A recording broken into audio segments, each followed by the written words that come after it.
কালেমার ঝান্ডাবাহী দিন ইসলামের নরসারদুল বীর মুজাহিদ প্রাণ প্রিয় সম্মানিত দিনী ভাইরা, আড়ালে বসে আছেন শ্রদ্ধেয়া সম্মানিতা মা বোনেরা, আলোচনার সূচনায় আনুষ্ঠানিকতার মধ্য দিয়ে আমার পক্ষ থেকে আবারও দিল খোলা সালাম, আসসালামু আলাইকুম ওয়া রাহমাতুল্লাহি ওয়া বারাকাতুহু।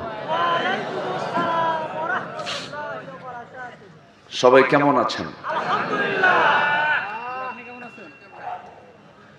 আমাকে প্রশ্ন করলেন?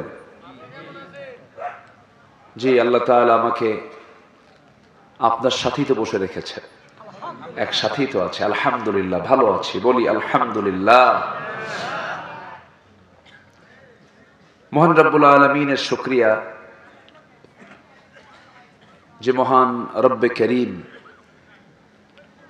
যে মহান রব্বুল ইজ্জাহ ওয়াল জালাল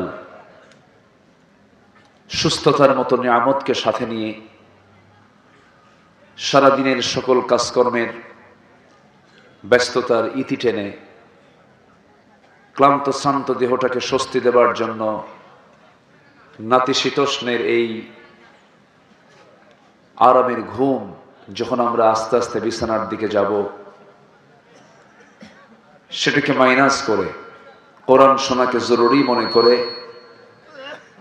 যে মহান আল্লাহ সুবহানাহু ওয়া তাআলা আমাকে আপনাকে এমন জান্নাতের টুকরায় আসার বসার তৌফিক দিয়েছেন, সেই মহান জাল্লা শানুহুর দরবারে আমরা সবাই লাখ কোটি সুজুদ শুকর আদায় করি। মুহাব্বাতান জোরালো কণ্ঠে বলে উঠছি আলহামদুলিল্লাহ। আবারও বলছি আলহামদুলিল্লাহ। চিৎকার মেরে বলছি আল্লাহুম্মা আইন্নি আলা যিকরিকা ওয়া শুকরিকা ওয়া হুসনি ইবাদাতিকা ইবাদাতিকা। সবাই বলি আল্লাহুম্মা ইন্নী আসআলুকা আল হুদা ওয়াত তুকা ওয়াল আফাফা ওয়াল গিনা।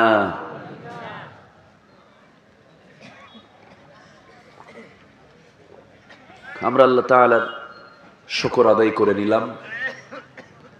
আমার পূর্বে মেহমানদ্বয় তারা অনেক কথা বলেছেন, শেষ ক্লাসে বসেছি, কিছু কথা বলতে চাচ্ছি। আমাকে সময় দেওয়া যাবে তো ইনশাআল্লাহ? কারো কোনো সমস্যা নাই তো? আর কোনো ভয়ও নেই, একজন বলেছেন আর কোনো ভয়ও নেই। কখনো ভয় ছিলও না, ভয় দেখাতে চেয়েছিল কিন্তু ভয় পাই নাই আমরা। কি এই জাতি কি ভয় পাওয়ার জাতি নাকি? ভয় দেখাতে চেয়েছিল কিন্তু ভয়, যদি ভয় পেতাম তাহলে কি এরকম করে লেজ গুটায় দেশ থেকে পালায়া যায়? ভয় পাইনি তো আমরা। সম্মানিত ভাইয়েরা, আমাদের দোরগোড়ায় মাহে রমজান, এই তো আর কয়েকটা দিন পরে আসতেছে। আল্লাহ তাআলা কোন বান্দাকে জাহান্নাম দিতে চান না। প্রত্যেক বান্দাই জান্নাতে যাক, এটা আল্লাহর কামনা যে আমার সবগুলো বান্দা কোথায় যাক? জান্নাতে যাক। কিন্তু বান্দা যদি জাহান্নামে যায়, এটা কি আল্লাহর দোষে না বান্দার দোষে? শিক্ষক জানে যে কোন ছাত্র আমার ফেল করবে আর কোন ছাত্র আমার পাস করবে, কিন্তু কোন শিক্ষক কি চায় যে আমার এই ছাত্রগুলো ফেল করুক? চায় না। শিক্ষকের প্রত্যাশা সব ছাত্রই পাস করুক। শিক্ষক জানেন যে এটা ফেল করবে, এটা কি করবে? ফেল করবে, কিন্তু কিছু করার নাই তো। এই জন্য আল্লাহ পাক আমাকে আপনাকে জান্নাত দেওয়ার জন্য একটা মাস দিয়েছেন। সে মাসের নাম কি?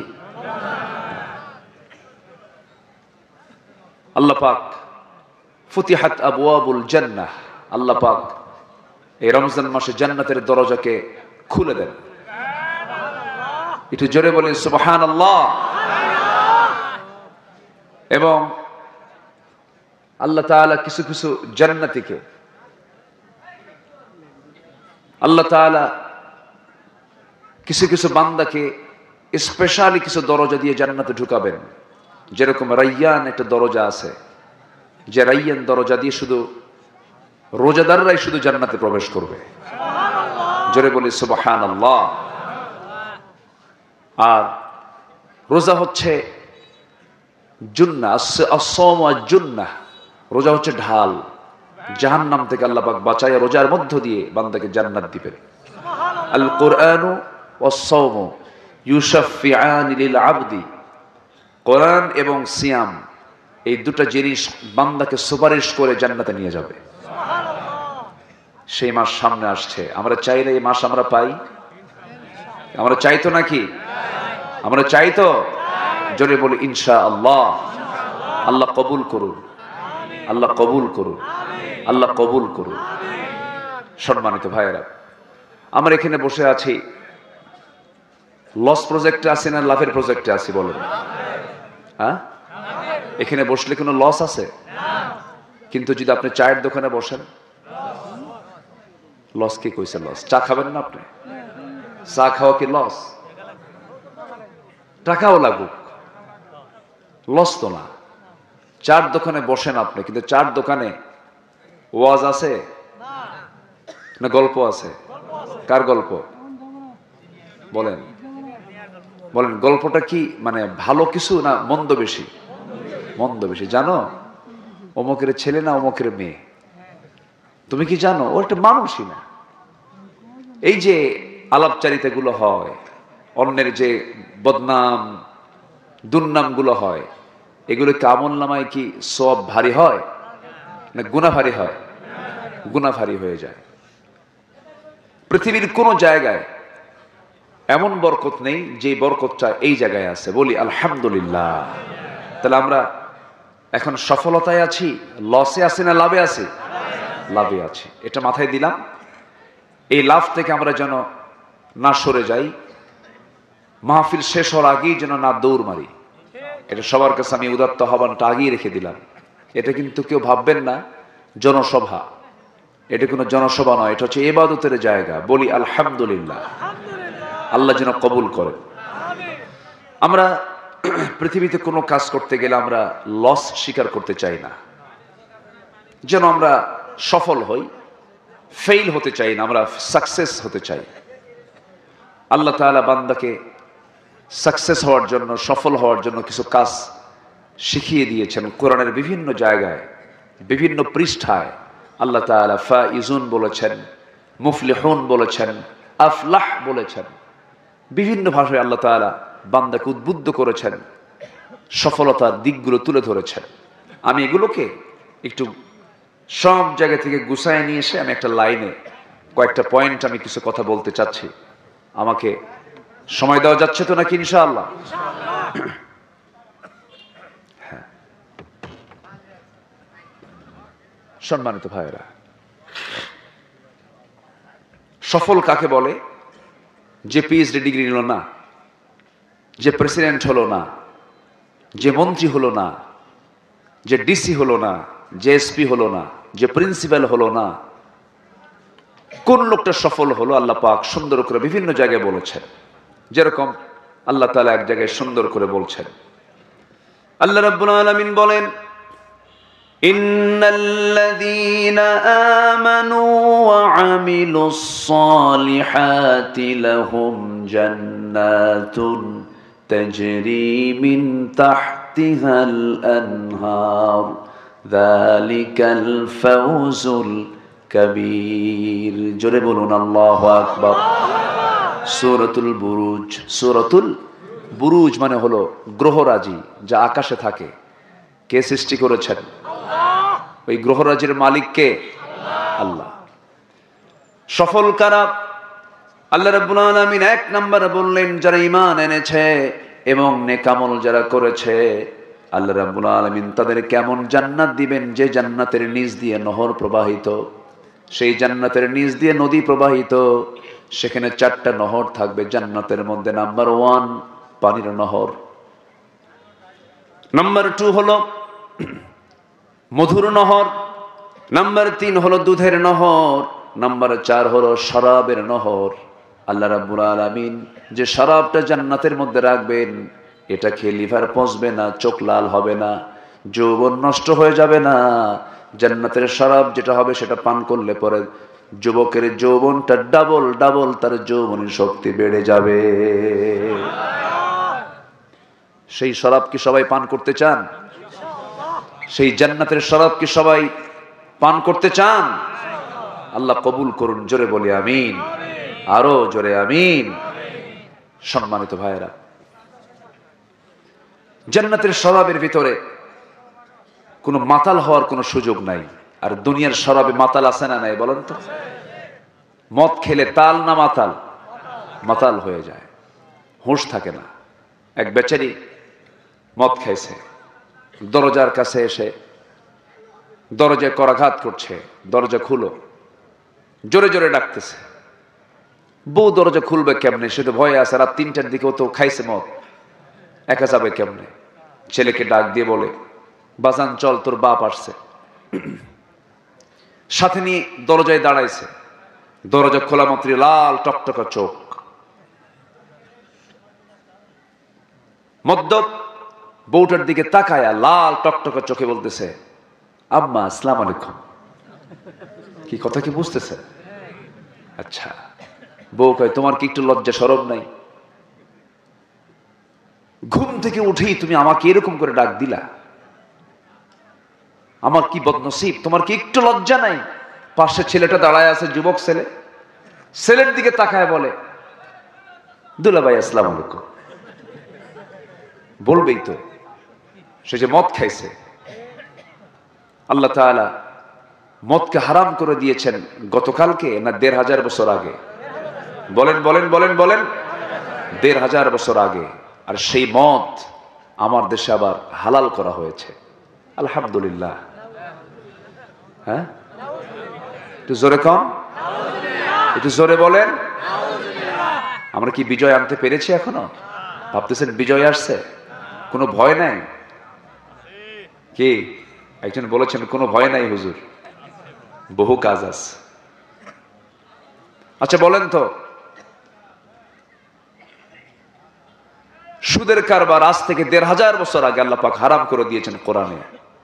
আমার দেশে সুদের কারবার আছে না নাই? আসতে বলবেন না, আছে না নাই? জেনাকে আল্লাহ পাক হারাম করে দিয়েছেন, সেই জেনার লাইসেন্স আমার দেশে আছে না নাই?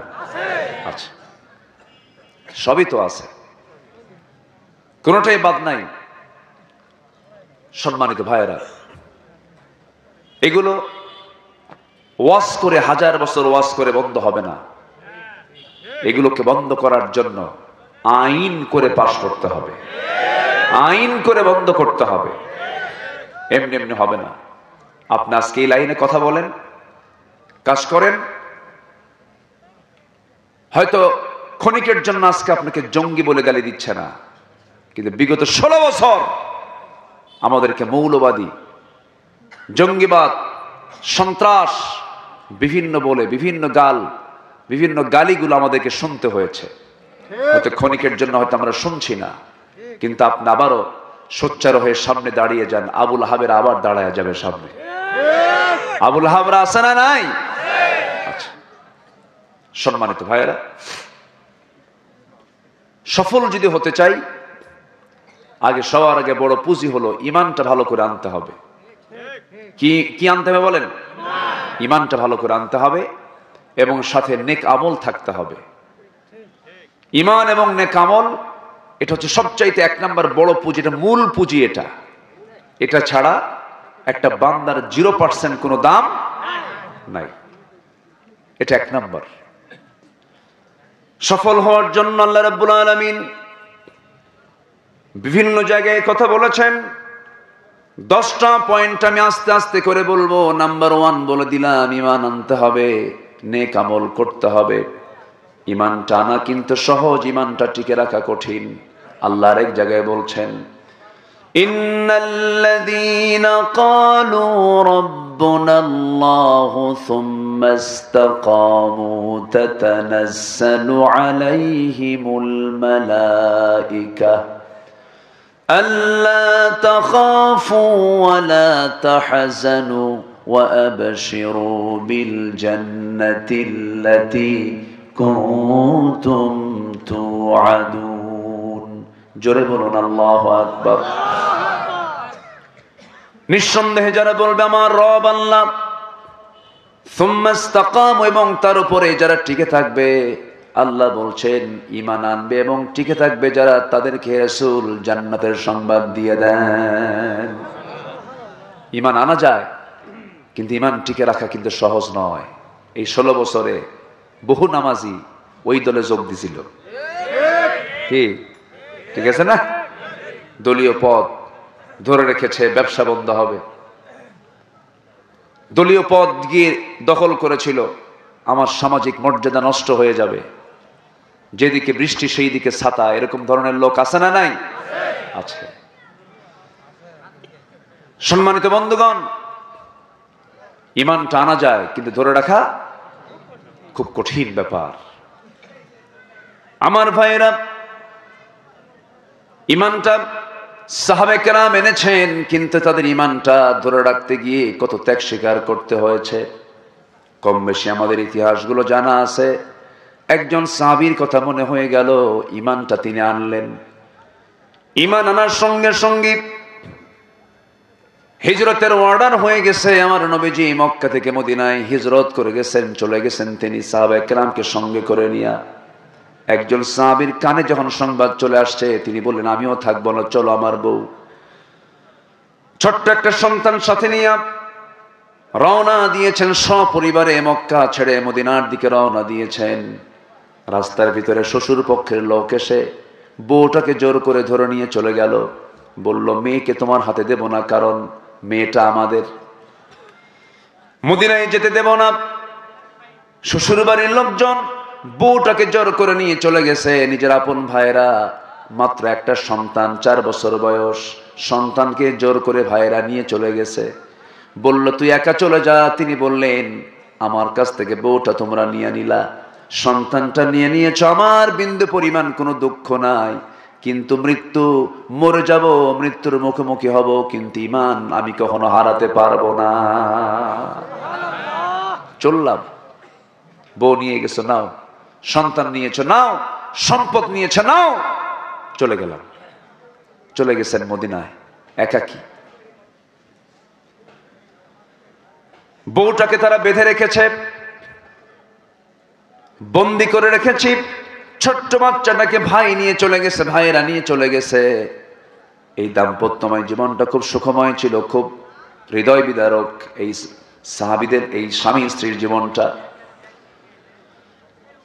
উম্মে সালমা এবং আবু সালমা রাদিয়াল্লাহু তাআলা আনহুমা, এই দুইজনের সংসার খুব বরকতময় ছিল, তাদের মধ্যে খুব বরকতের সম্পর্ক ছিল। একদিন উম্মে সালমা তার স্বামীকে ডাক দিয়ে বলছে, স্বামী আমার একটা প্রশ্ন করব। কি প্রশ্ন বলো? সত্যি করে বলেন তো আমার স্বামী, আপনার আগে যদি আমার মরণটা হয়ে যায়, আপনি যদি বউহারা হয়ে যান, আপনি কি বিয়ে করবেন নাকি? মুস্কি মুস্কি হাসি মেরে বলছেন, বউ আমার এমন করে হঠাৎ প্রশ্ন কেন করছো, তোমার কি মনে হয় বলো? কেন আমি আপনাকে তা বলতে বলিনি, মেহেরবানি করে আপনি বলুন তো, আপনি আমার মরণ যদি আপনার আগে হয়ে যায়, আপনি কি অন্য কোনো নারীকে আমার জায়গায় আনবেন কিনা, বিয়ে করবেন কিনা? আবু সালমা বলছেন, তুমি কি মনে করো, তোমার পছন্দটা কি, তুমি তোমার পছন্দ হবে আমার পছন্দ? উম্মে সালমা বলছেন, আমার স্বামী আমি আপনাকে দারুণ পছন্দ করি, আপনার আগে যদি আমার মরণ হয়ে যায়, আপনি কোনো নারীকে আমার জায়গায় নিয়ে আসবেন না, বিয়ে করতে পারবেন না। মেয়েদের মধ্যে এই নেচারটা মনে হয় নাই। আসতে কয়, এই বুড়া চাচারা আছে না, বুড়ি কয় না, কয় কি বলে, কালকে বলছে না, কি কইছে? উম্মে সালমার এই কথা শুনে আবু সালমা বলছে, আমার স্ত্রী উম্মে সালমা, আমি তোমাকে দারুণ লাইক করি, খুব পছন্দ করি, যাও, তোমার পছন্দে আমার পছন্দ। এই জাগতিক জীবনে যদি আমি আমার স্ত্রীকে যদি হারিয়ে ফেলি, আমার আগে তোমার যদি মরণ হয়ে যায়, আমি যদি বউহারা হয়ে যাই, আমি এমন করি বাকি জীবন কাটায় দেব, যাও, আমি আর দ্বিতীয় বিবাহ জীবনে করব না। কিন্তু উল্টা যদি হয়ে যায়, তোমার আগে যদি আমার মরণ হয়ে যায়, তুমি যদি বিধবা হয়ে যাও, এই ক্ষেত্রে কি হবে? আমি তোমার মতো এমন দোয়া করব না, আমি বরঞ্চ তোমার মতো তোমার উল্টা দোয়া করে বলবো, আল্লাহ আমার যদি মরণটা আমার বইয়ের আগে হয়ে যায়, আমি আল্লাহর কাছে বলবো, আল্লাহ আমার চাইতে উত্তম স্বামী তুমি আমার বইয়ের জন্য জুটাইয়া দিবা। আমার আল্লাহর কাছে আবু সালমার দোয়াটাই কবুল হয়ে গেছে, কারণ এটা শ্রেষ্ঠ দোয়া। এটা কি দোয়া? শ্রেষ্ঠ দোয়া। উম্মে সালমা স্বামীকে পাওয়ার জন্য মক্কা থেকে রওনা দিয়েছেন। মদিনা পর্যন্ত একটা বছর পর মক্কা থেকে লুকায়া চড়ে সবার চক্ষু আড়াল করে সন্তানকে নিয়ে তিনি মদিনার দিকে রওনা দিয়েছেন। মদিনায় গিয়ে পৌঁছে গেলেন, ফজরের আজান হয়ে গেল। আজান হওয়ার পর নামাজ শুরু হয়ে গেল। ফজরের নামাজ শেষ হওয়ার সঙ্গে সঙ্গে একটা এলান জারি হলো, সালাতু আলাল মাইয়িত, মৃত ব্যক্তির জানাজা হবে। কে মারা গেল? আজকে রাত্রিতে আবু সালমা দুনিয়া থেকে বিদায় নিয়েছেন। এই সংবাদ যখন উম্মে সালমার কানে গেছে, যে রাত্রে তিনি মদিনা পৌঁছেছেন সেই রাত্রি আবু সালমার ইন্তেকাল হয়ে গেল। নবীজি জানাজা পড়ায়া দিলেন। জানাজা শেষ করার পর আমার নবীজি সাহাবে কেরামকে নিয়ে, উপস্থিত সাহাবে কেরামকে নিয়ে কথা বলছিলেন। হঠাৎ করে একজন সাহাবী বলছেন, হুজুর, যেই আবু সালমার জানাজা পড়ায়া দিলাম, যে সে আবু সালমার স্ত্রী আজকে রাত্রিতেই মদিনা পৌঁছে গেছে সন্তান সহ। আমার নবীজি কেঁদে ফেললেন, চক্ষুটা অশ্রুপূর্ণ হয়ে গেল। হারে, সন্তান দেখতে পেল না, বউটাও দেখতে পেল না, কেমন হয়ে গেল। রাসূল তাদের জন্য দোয়া করলেন এবং বললেন, তাদেরকে আমার সামনে হাজির করো।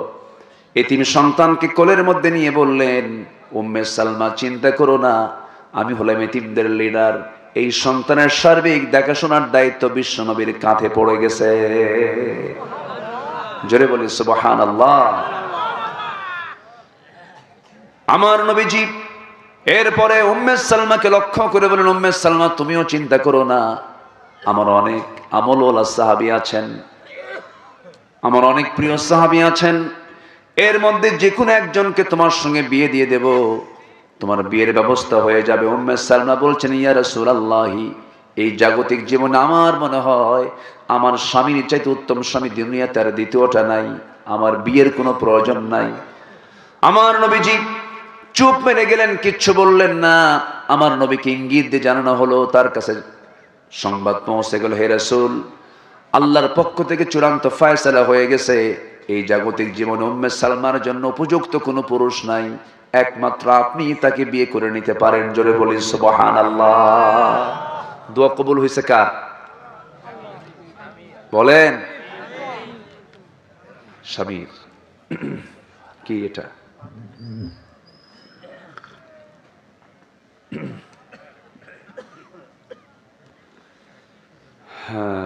আচ্ছা, দেখা যাক। কষ্ট পাচ্ছেন নাকি আপনারা? আমাকে সময় দেবেন তো ইনশাআল্লাহ? হ্যাঁ, কি কইলো? ফজর পর্যন্ত? এটা কি জানাজা সহ নাকি? খুব সুন্দর মানুষ আপনারা। বলি আলহামদুলিল্লাহ, জোরে বলি আলহামদুলিল্লাহ। কি ত্যাগ তাদের, ইমানটাকে ধরে রাখার জন্য। সব লক্ষ্য শুধু একটাই, আমাকে সফল হতে হবে, আমাকে জান্নাতে যেতে হবে। সবাই কি জান্নাতে যেতে চান না? একা একা যাবেন না পরিবার নিয়ে যাবেন? বউকে নামাজের কথা বলেন? মনে তো হয় না, খালি তো বিড়ি খাই আমরা। হ্যাঁ, এই জাতি কি ভাত বেশি খায় না বিড়ি বেশি খায়? এই দেখেন, দেখছেন? এই জাতি ভাত বেশি খায় না বিড়ি বেশি খায়? বিড়ি তো বেশি খায়। ভাত এক বেলা না খেলেও বিড়ি খাওয়া মিস নাই। কি আমি কি ভুল বলতেছি? সারাদিন ঠিক থাকে, রোজাও থাকে, শেষ রাতে সাহেরি খুঁটছে, কোনো সমস্যা নাই, দুপুরে কোনো সমস্যা, সন্ধ্যা ইফতারটা করার পরই চলে গেছে দোকানদারের সামনে, গিয়ে বলতেছে, ভাই তাড়াতাড়ি দাও। কি বুঝতেছেন কি? একটা টান দিয়ে বলে সারাদিন খাই নাই, ওটা সহ কাজা তুলি, একসাথে তিনটা মারে। কয়টা মারে? তিনটা মারে। এটা কেমন হলো বলেন? যে রোজা আপনাকে সামান্য বিড়ি ছাড়াতে পারে না, যে রোজা আপনাকে জিনা কেমনে ছাড়াবে? নেশা থেকে দূরে থাকতে হবে। ইমানদারের মুখে এই সমস্ত নেশা কখনো মানানসই নয়। ইমানদার হবে পৃথিবীর সবচাইতে স্ট্যান্ডার্ড বান্দা। তার কাজ কর্ম, কথা বার্তা, চলা ফেরা, লেনদেন সব হবে সেকেন্ড ক্লাস না ফার্স্ট ক্লাস? ফার্স্ট ক্লাস হবে। আমরা উন্নত জীবন গ্রহণ করব ঈমান দিয়ে। জোরে বলি ইনশাআল্লাহ, জোরে বলি ইনশাআল্লাহ। আজকে কয় তারিখ জানো? শাবান। শাবান খালি তো 22 করতেছে। ঠিক আছে তো? শাবানের 22 তো? হ্যাঁ, এত মিলল কেমনে? শাবান মনে হয় 23 পড়ে গেছে, মনে হয় পড়েনি এখন। আজকে পড়ে গেছে না? পড়ে গেছে। আরবির হিসাব হয় হলো চাঁদের সাথে। আরবির হিসাব কিসের সাথে বলেন? চাঁদের সাথে। আর মাত্র 7 দিন। কি মাস আসতেছে! আল্লাহু আকবার বলেন। সওয়াব লুটে পেটে নেওয়ার মাস। সওয়াব কি? লুটে পেটে নেওয়ার মাস। সওয়াবগুলো একদম টেনে নিয়ে আসতে হবে, একটা সেকেন্ড নষ্ট করা যাবে না। প্রত্যেকটা মুহূর্তকে আমরা কাজে লাগাবো। জোরে বলি ইনশাআল্লাহ। আল্লাহ পাক বলছেন, রোজার মধ্য দিয়ে শুধু একটা গুণ অর্জন করো, আমার জান্নাত বুঝে নাও। একটা গুণ শুধু অর্জন করো, সেটা হলো মুত্তাকি হও। জোরে কোন সুবহানাল্লাহ। কি হও? মুত্তাকি হও। সবার আয়াতটা কম বেশি জানা আছে, আমার সঙ্গে ঠোঁট মিলিয়ে বলুন, ইয়া আইয়ুহাল্লাযীনা আমানু কুতিবা আলাইকুমুস সিয়াম কামা কুতিবা আলাল্লাযীনা মিন ক্বাবলিকুম লাআল্লাকুম তাত্তাকুন আইয়ামান মা'দুদাত। জোরে বলুন আল্লাহু আকবার। তোমাদের জন্য সিয়ামকে আমি আল্লাহ রাব্বুল আলামিন লিখিত আকারে পাশ করে দিয়েছি। ফরিদা বলেন নাই, ফরিদা আলাইকুমুস সিয়াম বলেন নাই, কুতিবা বলেছেন। ফরিদা মানে ফরজ করা হয়েছে, যদি আমরা বলি ফরজ করা হয়েছে, কিন্তু না, কুতিবা মানে লিখিত আকারে পাশ করা হয়েছে। বলুন তো, মুখের দলিল আর লেখার দলিলের মধ্যে কোন দলিল মজবুত? একজন বলল, ভাই তোমার দিয়ে দিলাম, এটা কি কিসের দলিল হলো? মুখের। ভাই লিখে দিলাম, কোনটা বলেন? লেখা চান না মুখে চান? আপনারা বলেন। জমি কিনে নিছেন একজনের কাছ থেকে, ভাই তোমার মুখে দিয়ে দিলাম, দিবেন? কোনটা দাম বেশি? লিখে দাও, লিখে দাও। ফাকতুবু ইযা তাদায়ানতুম বিদাইনিন ইলা আজালিন মুসাম্মান ফাকতুবু। যখন তোমরা কোনো লেনদেন করতে যাবে, কোনো লেনা দেনা হবে, তখন শেষে মুখে বলো না, ফাকতুবু, লেখো লেখো লেখো। যারা লেনদেন করতে নিয়ে লেখালেখি করে না, এটাও কোরআন শরীফের একটা হুকুমকে অমান্য করা। শয়তান ওই জায়গায় রাস্তা খোঁজে। কি খোঁজে? রাস্তা খোঁজে। এই তোর কাছ থেকে কোন দিন নিছি আমি? কি আসেন এরকম? আসেন এরকম? এরকম মুখ ফিরায় নেওয়া লোক তো মনে হয় 5 বিবি নাই। আসতে কয় আসে না নাই? একটা লোকের ঈমান কতটুকু ভালো, লেনদেন করলেই টের পাওয়া যায়। নামাজে ঈমান চেক হয় না, লেনদেনে ঈমান চেক হয়। লেনদেনে ঈমান চেক হয়। আমার দেশের মানুষের লেনদেন নাই তো, সব উল্টা পাল্টা কথা কয়, একটা কাজ করে আরেকটা। কষ্ট পাচ্ছেন নাকি আপনারা? মনে হয় খুব বিপদে ফেলে দিচ্ছে আপনাদের। আল্লাহ রাব্বুল আলামিন লিখিত আকারে পাশ করে বলছেন, তোমাদের জন্য রোজাকে ফরজ করেছি। লিখিত আকারে পাশ করে দিয়েছি, যেমন করে আগেও পাশ করে দিয়েছিলাম। আগের যুগেও কিন্তু রোজা ছিল, কিন্তু একজন মহিলার কথা মনে হয়ে গেল এই মুহূর্তে, যে মহিলা রোজা রেখেছিলেন, কিন্তু তার রোজাটা ছিল ভিন্ন রোজা। কেমন রোজা ছিল? একটু চলে যান সেই মহিলার কথার দিকে, আমরা আস্তে আস্তে চলে যাচ্ছি। তিনি একজন নবীর মা ছিলেন, যার কোনো স্বামী ছিল না। যিনি নবীর মা ছিলেন, সেই নবী এই পৃথিবী থেকে তিনি মারাও যান নাই, তিনি আকাশে আল্লাহ পাক তাকে তুলে নিয়েছেন, আবার তিনি আসবেন। সেই নবীর নাম কি বলেন? তার মার নাম কি বলেন? ওরে বাবা, সব তো পারে, ওয়াজ আর পারলাম না, সব তো পারেনি, আর কি ওয়াজ করবো আর বলেন তো, হ্যাঁ তাই না? আমি খুব খুশি হয়েছি, বলি আলহামদুলিল্লাহ। সূরা ফাতিহা সবাই পারেন না? পারেন না সবাই? মানে ইমাম সাহেব সূরা ফাতিহা দিয়ে নামাজ শুরু করলো, যদি বলেন এটা পারি আমি, নামাজ পড়তে পারবেন? নামাজ জানা জিনিসও কিন্তু শুনতে হয়, জানা জিনিসও শুনতে হয়, এর মধ্যে একটা আলাদা